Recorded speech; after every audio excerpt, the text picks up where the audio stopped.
Mga kabalita, isang buwan na ngayong araw mula nang unang umatake ang grupong Hamas sa Israel.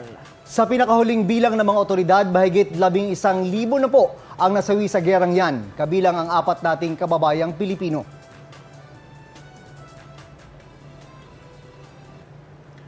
Pasado alas 4:30 na madaling araw dito sa Cairo, matapos suspendin ng 2 araw ay muling binuksan ang Rafah border para sa limitadong paglikas ng mga naiipit sa Gaza.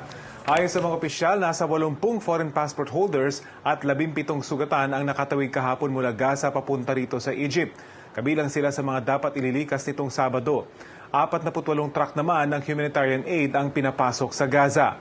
Kinukumpirma natin kung kailan makakalabas ang 2 batch ng mga Pinoy na i-repatriate mula sa Gaza.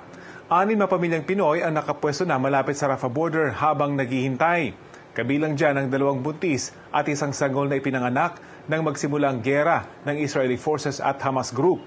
Handa naman na raw ang ating embahada dito sa Cairo na sunduin ang mga Pilipinong makatawid sa Rafah border. Balita ko, may tututukan kayo tuwing 10:30 a.m. sa GTV. Alamin ang mahalagang balita at impormasyong dapat nyong malaman sa Balita Ko tuwing Lunes hanggang Biyernes. Mag-subscribe din sa GMA Integrated News sa YouTube.